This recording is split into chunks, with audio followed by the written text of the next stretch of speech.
welcome to CarolinaRedneckTV. We're out here doing what we always do, what I always do. Today's a great day to actually be out here and fish and enjoy the weather for the most part. There's a couple crab boats out there, that's really nice. And, y'all might actually see some action. How about that? Come on, baby.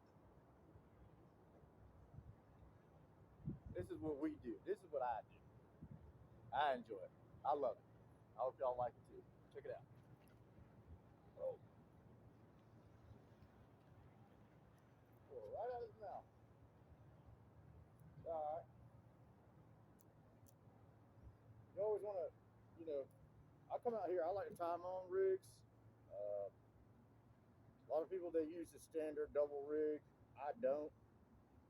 It's kind of like a, excuse me, sir. It's kind of like a drop shot and a double rig at the same time. I don't like a lot of weight because I feel like a lot of times with a lot of weight, braid or monofilament, you'll miss the fish. So, for the most part, uh, I just tacked on a couple little weights right here. That one's got a 1 ounce sinker, and a lot of times 2, maybe even 3 ounces doesn't even last out here. So, um, that's just the way I fish. Everybody's different, but man, we come out here yesterday and I set that video up. It was great. We literally had caught 2 reds, a flounder. Flounder's not in season just yet, but beautiful fish. And it's all right here in my little honey hole. Don't say nothing. Let's see what else we got out here.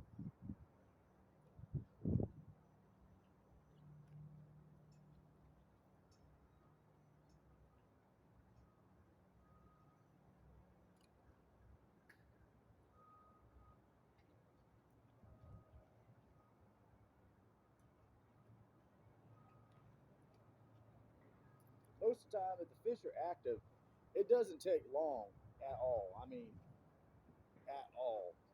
And I use, go right down the road here to a local store in Wilmington, and they have by far the freshest, I think, river shrimp. I really don't think they're caught any further out than that because this river really does it, man. It keeps the economy and everything flowing around here between bait, fishermen. There was just a crab boat out there.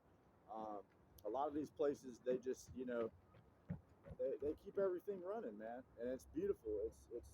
It thrives on itself. The river is such a giving thing that it gives fish, it gives bait, it gives people a sense of livelihood as well, and I think it's awesome.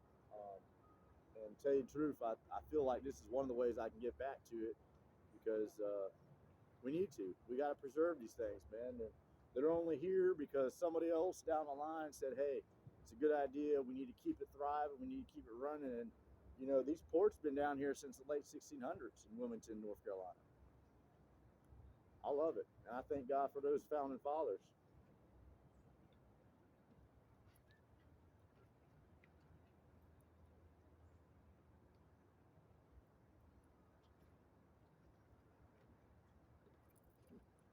A lot of times, if I am down here by myself, sometimes I'll run 2 rods. Most time I'll run 1 rod.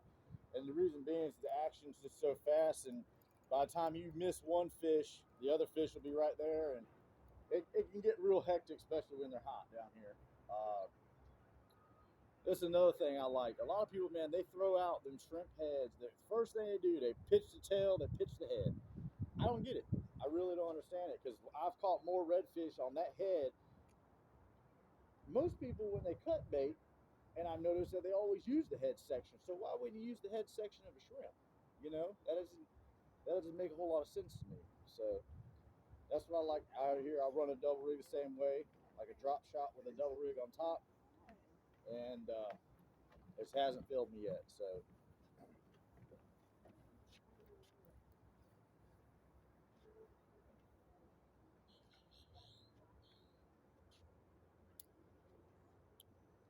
I actually re-spooled this rod last night.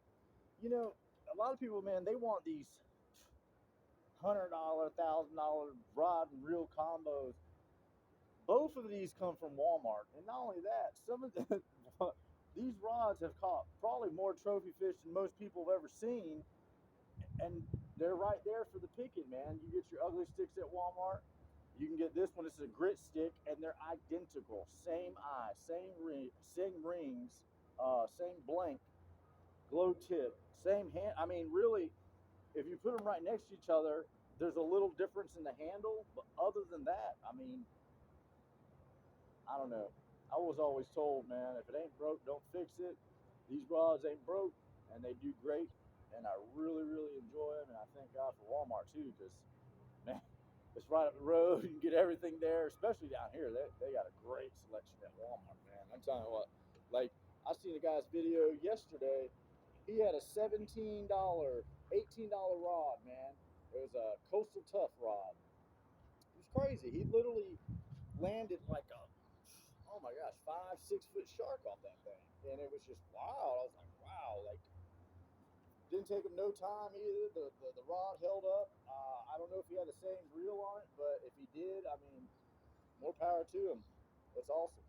But like I say, I prefer something I can get right up the road than having to wait 3 weeks in the mail for what, a couple more gears, and you know, that's one thing I do try to make sure the gear is at least metal. The carbon fiber ones, they've never done a good for.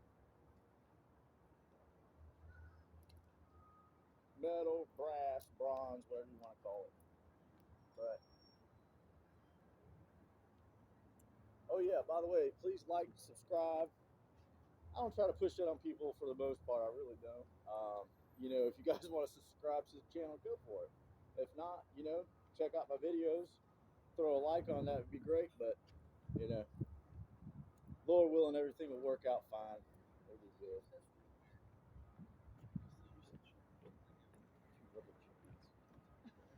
As you can see, I got a couple people walking around. This is the river walk, actually, part of it down here. It's pretty long. I want to say it's around a mile and a half, 2 miles long. I mean, it goes a ways that way and a ways that way. Restaurants, and some of the restaurants are on the boats, which is really cool. So I don't really fish down there that much because there's just too much going on. And I think, honestly, I'm pretty sure it's got to do something with the fishing because I don't ever see anybody fishing down there either. Let's see if we can get these fish to wake up real quick.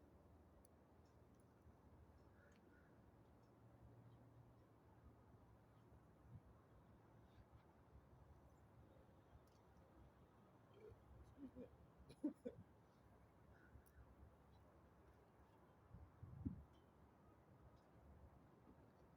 That's another thing about using lighter weight too, is I've noticed that you come out here and these fish are smart now. I mean, it's not like they've learned a rod and a reel, but they're smart enough to not go for that impulsive bite if something doesn't look right. They might lip it, but they won't take it. And with that heavy weight and that bait so stationary on those rigs, and it kind of just swirls down there, I don't think it does anything for them. I think they look at it like, man, we know this ain't right. There we go. There's a little bite. Come on, come on. I've always had this idea too that, Lord willing, as long as the little ones aren't biting, I got a feeling there's a bigger fish down there. It's pushing bait fish out of the way, pinfish and baby croakers and whiting and stuff like that, because they're in there schooling them all up. This one just got hit, that one just got hit, and they haven't been getting hit that regularly, so that's a good thing. And I'm right near these sunken pilings, man, where we fish from over there most of the time. And like I said, I got the great idea. I said, I'll just come on this side and throw 10 feet instead of 40 yards.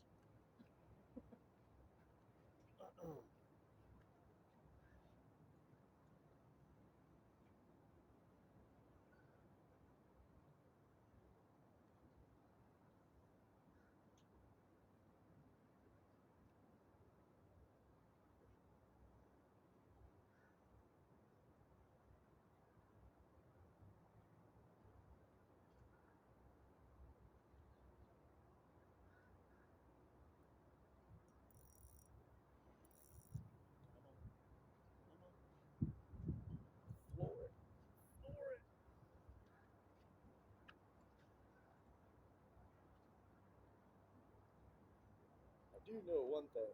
Sometimes these sheep's head will hit like that, especially when I'm around these pilings. They kind of like pick at it with them sharp teeth they got.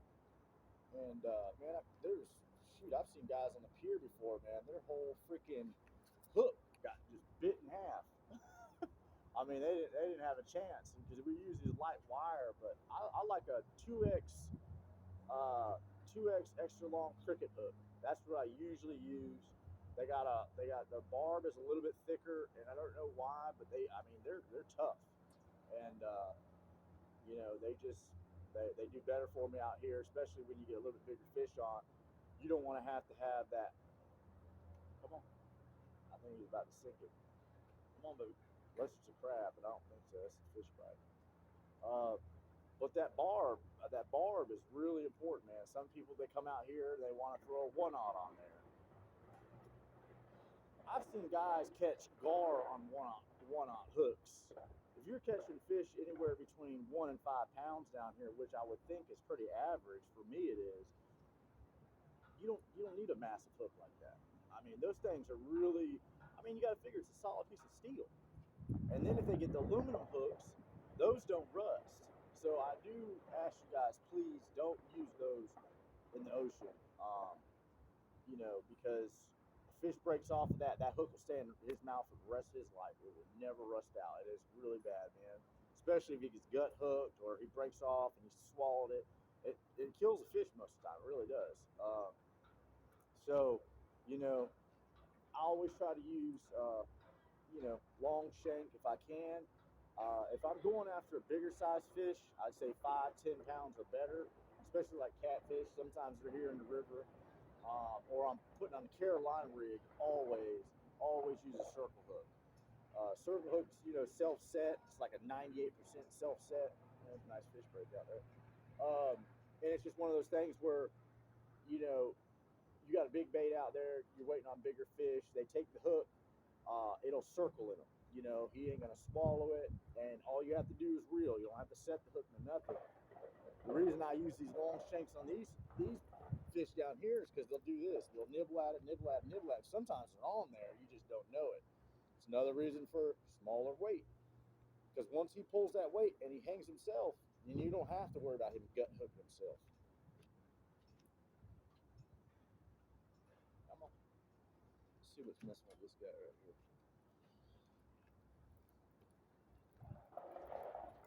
Woo! Baiting here today.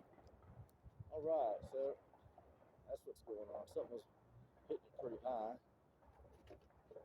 which is a good thing. I think that means the fish, to me, that means that they're a little more suspended. I'm gonna take this head off for the right now. And that's another thing I do too, man. I don't care if I got 4 pounds of fresh shrimp. These heads to me are vital. They really are. They're good. They're a couple different pieces of bait on there. I don't put a little pinch on there, and I don't go overkill. I get enough to fill the hook, and that way, if he takes the whole hook, he got the whole bait, or vice versa. So.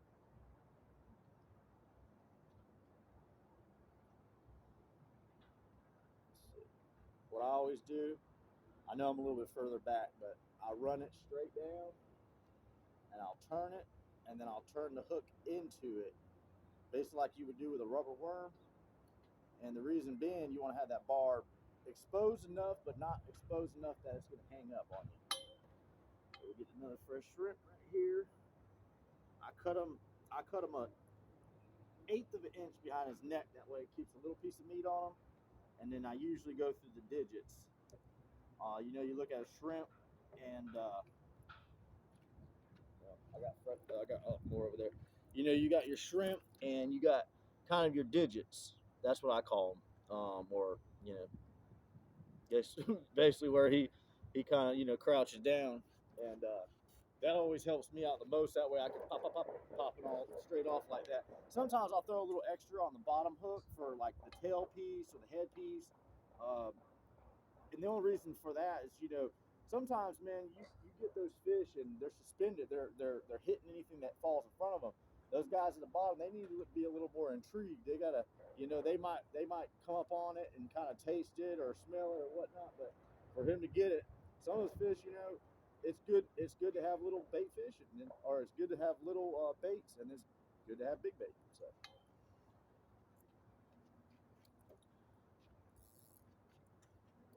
Lord willing, this will be the one right here. Come on, baby.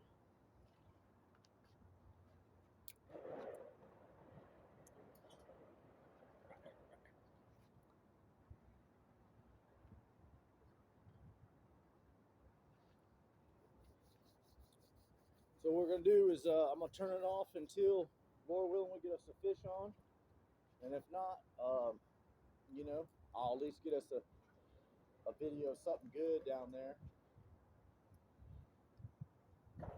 But of course, I'm hung up.